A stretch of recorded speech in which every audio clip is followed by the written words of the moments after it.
Seguro que en casi todas las cocinas hay una botella de aceite de oliva. Lo damos por hecho, ¿verdad?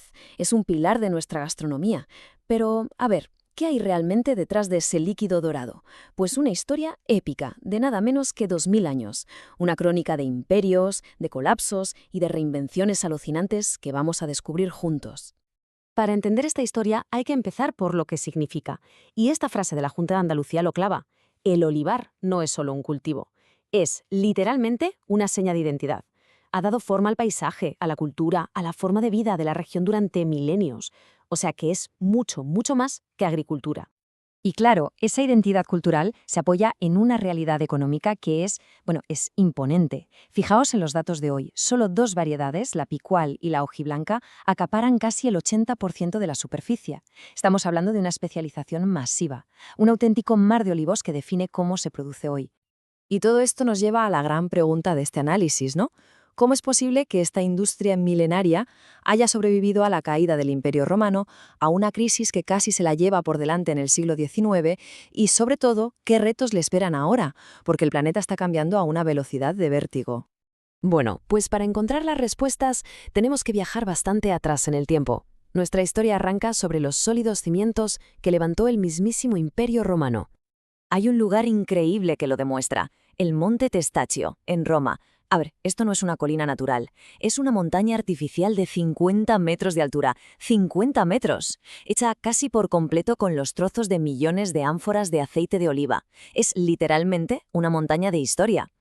Pero lo más alucinante es de dónde venían todas esas vasijas.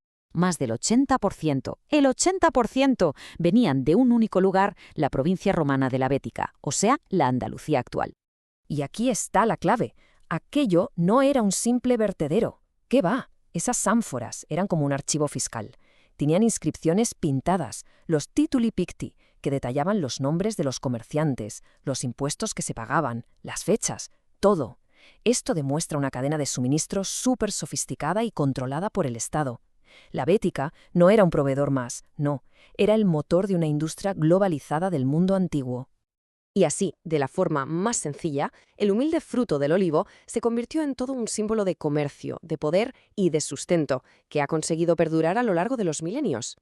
Saltamos ahora de golpe en el tiempo hasta el siglo XIX, un momento en el que todo ese legado milenario estuvo a un pelo de desaparecer. Entramos en la gran crisis, una época en la que la cantidad, por desgracia, le ganó la partida a la calidad. Durante gran parte de ese siglo, el sector creció gracias a lo que los historiadores llaman una demanda poco cualificada. ¿Qué significa esto? Pues que la mayor parte del aceite español no era para cocinar, sino para usos industriales, para las lámparas, para hacer jabón. Y claro, depender de un producto así, de baja calidad, creó una vulnerabilidad tremenda. Y de repente, ¡zas! A esa demanda industrial le salió una competencia letal. Por un lado, apareció el petróleo para la iluminación. Por otro, los mercados se inundaron de aceites de semillas, muchísimo más baratos. El modelo español, que se basaba en producir un aceite mediocre a lo bestia, se quedó obsoleto casi de un día para otro. Hay una cita de la época que resume el problema a la perfección. Los españoles no pagaban más por el aceite de comer que los europeos por el de uso industrial. Imaginad la situación. El aceite para consumo humano era de tan mala calidad que valía lo mismo que el que se usaba para las máquinas. No había ninguna diferencia. Y eso, económicamente, era una sentencia de muerte. Ante esa situación, la cosa estaba clara. O se reinventaban o desaparecían.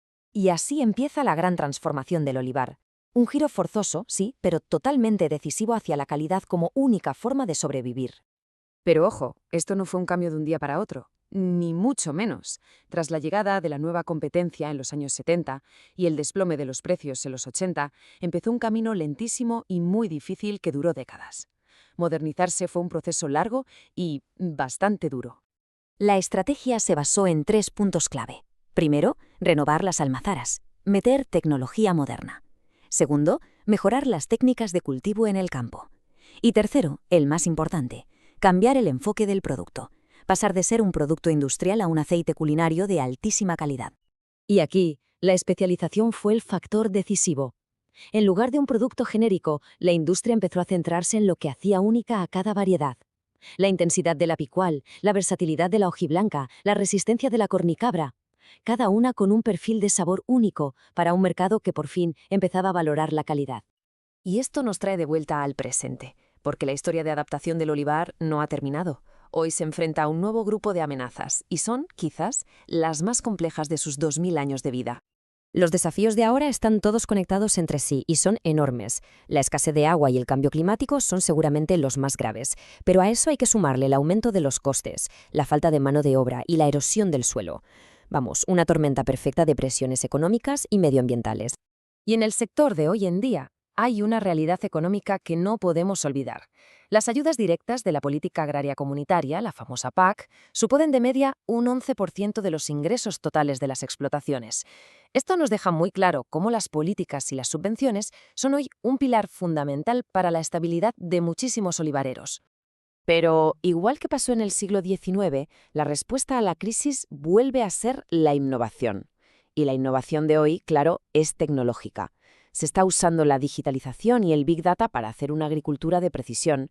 La investigación genética busca variedades más resistentes, modelos como olivares vivos intentan recuperar la biodiversidad y la bioeconomía convierte residuos en recursos.